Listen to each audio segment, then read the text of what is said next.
Good morning to all of you. Madhav group of ITIs के YouTube channel में आप सभी का मैं बहुत बहुत स्वागत करता हूं। मेरा नाम शिवंकर है और आज हम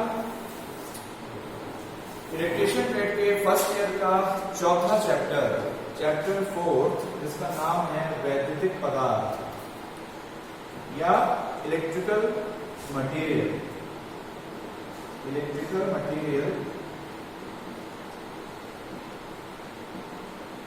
कौन कौन से पदार्थ इसमें यूज होते हैं। देखिए, हो सकता है कि नाम आगे पीछे नाम कुछ और भी हो, अध्याय का चैप्टर का नाम कुछ और भी हो सकता है, ठीक है। तो चैप्टर नंबर 4 के लेक्चर नंबर 1 में जो इसमें कंटेंट्स हैं वो ये है कि चालक, अर्धचालक, कुचालक कौन कौन से होते हैं, मिश्र धातुएं कौन कौन से यूज होती हैं, और किसने अगर मिश्र धातु है तो उसमें कौन कौन सी धातुएं मिली हुई हैं, कितने परसेंटेज मिली हुई हैं, उन सबका यूज कहाँ पे होता है, उनका मेल्टिंग पॉइंट कितना होता है, उनकी कैरेक्टरिस्टिक्स पढ़नी है हमको। तो एक प्रकार का पूरा ये मटेरियल साइंस है जो हमें material science employed in electrical domain. तो देखिए, बहुत से बच्चे कहते हैं कि सर कुछ मिक्स हो गया, मतलब सेकेंड चैप्टर का थर्ड में पढ़ा दिया, थर्ड का सेकेंड में पढ़ा दिया, ये तो पहले पढ़ चुके हैं। तो मेरा उनसे ये कहना है कि जो बेसिक्स हैं, बेसिक्स ऑफ इलेक्ट्रिसिटी है, वो बुक में भले ही उसको नाम दे दिया, अलग चैप्टर दे दिया है, लेकिन अगर कुछ चीजें आपने पहले या आगे पीछे पढ़ ली तो उससे कोई ज्यादा डिफरेंस क्रिएट नहीं होने वाला है, क्योंकि मोर और लेस वो चीजें आपको पढ़नी ही है, या पहले अगर पढ़ चुके हो तो भी उसका रिवीजन हो रहा है। पहले भी बहुत से बच्चे हमसे कह चुके हैं कि सर कॉन्सेप्ट क्लियर नहीं है, तो उसके लिए भी आपकी कॉन्सेप्ट अगर क्लियर होती है रिवाइज करने से तो अच्छी बात है। तो और नाम, तो देखिए एक पूरा एक सीक्वेंस चल रहा है, ठीक है। उसमें सीक्वेंस कैसे, जैसे भाई अगर हम ये पढ़ें कि विद्युत क्या है, तो ऑब्वियस है कि विद्युत के बाद आएगा तो वोल्टेज क्या है, करंट क्या है, रेजिस्टेंस क्या है, पावर क्या है। अगर ये पढ़ लिया तो फिर ये भी आएगा कि ये ओम्स लॉ क्या है। ओम्स लॉ पढ़ लिया तो फिर उसमें और आगे पढ़ोगे आप कि आपका फिर भैया चालक क्या है, कुचालक क्या है। तो हमको बिल्कुल बुकिश नहीं होना है, हमको एकदम बुकिश नहीं होना है, क्योंकि बुक तो तमाम लोग लिख रहे हैं, अलग अलग राइटर्स लिख रहे हैं, आए दिन राइटर्स लिख रहे हैं, ठीक है।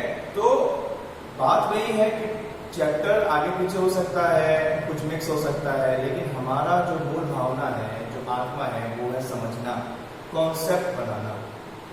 आपका ये फाउंडेशन है और बिल्कुल फाउंडेशन में हम लकीर के फकीर नहीं बन सकते। इसलिए आपसे रिक्वेस्ट है कि आप कृपया इन बातों पर ज्यादा विशेष ध्यान ना दें कि सीक्वेंस गड़बड़ हो रहा है या फिर टॉपिक मिक्सअप हो रहे हैं, उसमें उतनी चिंता की बात नहीं है।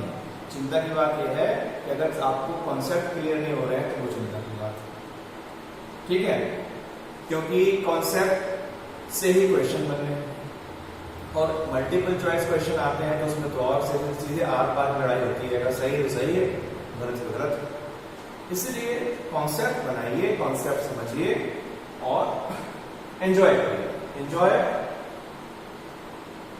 This trade theory, it is very interesting.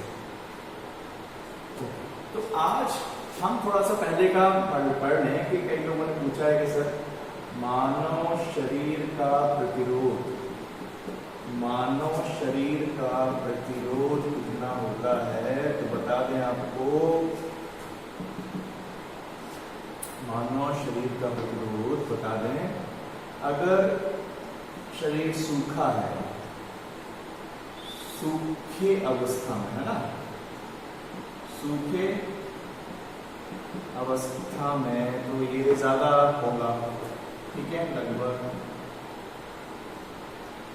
70,000 ओम प्रति सेंटीमीटर स्क्वायर।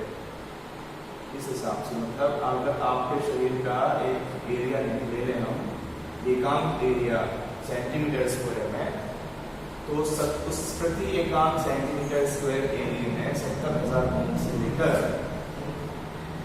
1 लाख ओम प्रति सेंटीमीटर स्क्वायर में हो सकता है। और अगर शरीर गीला है तो भैया बढ़ जाएगा। तो शरीर में नमी है या फिर गीला है, गीलापन है ना, तब तो आपका ये बहुत ज्यादा घट जाएगा।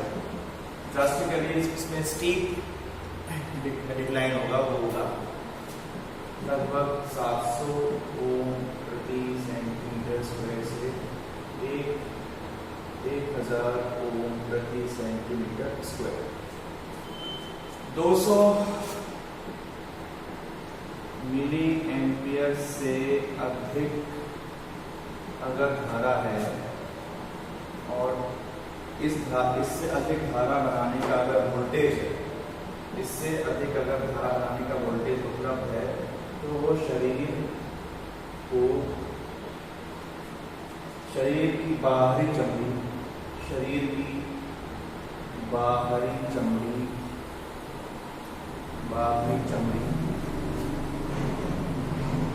को जला सकता,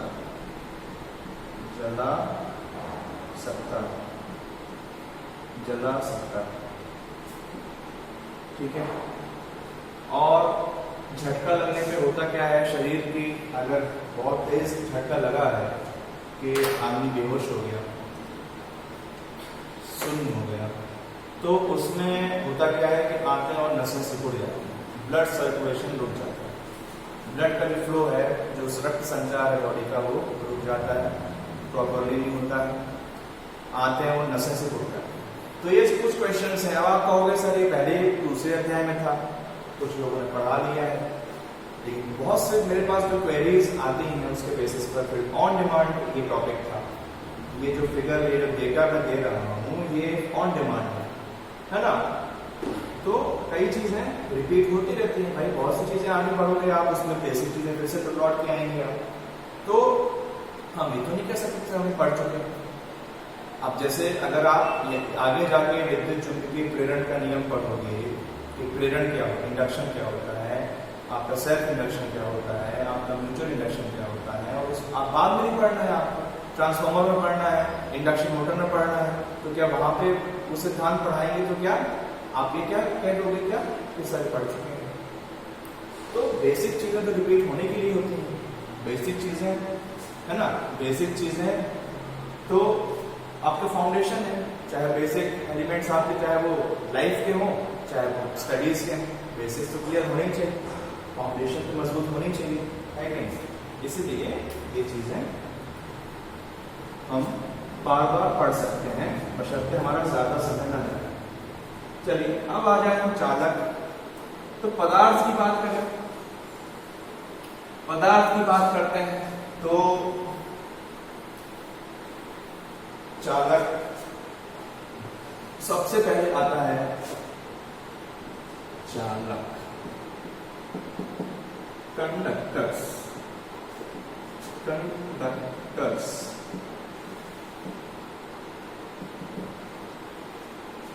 तो 3 तरीके से आप इसको परिभाषित कर सकते हो। पहला जो हम पहले से पढ़ते आ रहे हैं, जो हमने बहुत ही अर्ली क्लासेस में पढ़ा था अपने स्कूल टाइम में, कि ऐसे पदार्थ, वे पदार्थ जिनमें विद्युत का प्रवाह बहुत ही आसानी से होता है, उन्हें हम चालक कहते हैं। लेकिन ये जो परिभाषा है ये टेक्निकल डेफिनेशन नहीं है। अगर आप ITI में हैं तो आपको टेक्निकल डेफिनेशन देनी पड़ती है। तो आप rather than saying कि those elements, those materials who offer minimum or least resistance to flow of electricity are known as conductors. ये definition तो एक common sense वाली है, ठीक है, स्कूल लेवल पे ओके, लेकिन ITI लेवल पे ये डेफिनेशन सही नहीं है। ITI लेवल पे आपको दो चीजों को आधार बना के बोलना पड़ेगा। पहली चीजें हैं नंबर ऑफ फ्री इलेक्ट्रॉन्स या मुक्त इलेक्ट्रॉनों की संख्या, और दूसरा है प्रतिरोध। तो पहले आप इन दो चीजों के बेसिस पे दो प्रकार से बोल सकते हो कि वे पदार्थ जिनमें मुक्त इलेक्ट्रॉनों की संख्या अत्यधिक मात्रा में होती है या बहुतायत में होती है, abundance of free electrons मतलब मुक्त इलेक्ट्रॉन्स की बहुमात्रा, मुक्त इलेक्ट्रॉन बहुत ज्यादा संख्या में हो तो हम कहेंगे क्या, और दूसरा जिनका प्रतिरोध एवं विशिष्ट प्रतिरोध,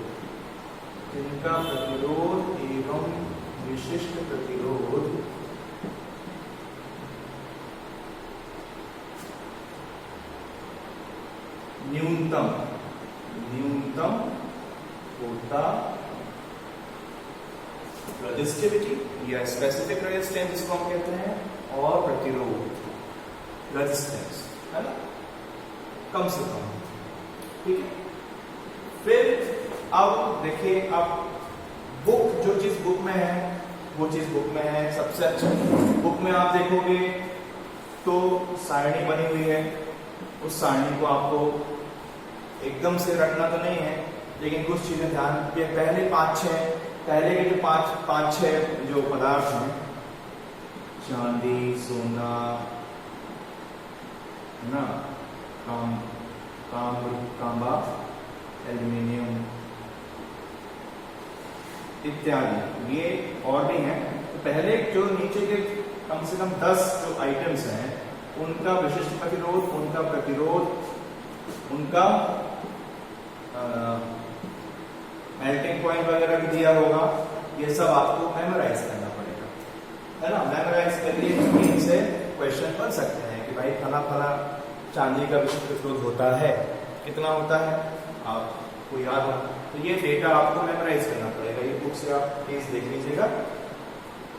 फिर आते हैं और देखिए, जब मैं आपको इंपॉर्टेंट एमसीक्यू क्वेश्चन दूंगा तब तो मैं बताऊंगा ही, तब तो ये सब चीजें मैं लिख कर दूंगा आपको अलग से नोट्स बना के, लेकिन अभी आपको ये देखना पड़ेगा। सभी बुक्स में है लगभग, सभी बुक्स में अवेलेबल है। अब देखिए, अब हम बात करते हैं कुचालकों की,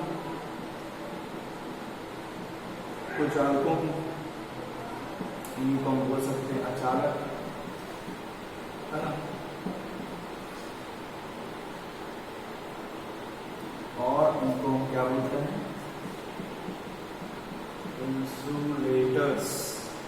इंसुलेटर्स। अच्छा, इनका एक और नाम होता है विद्युत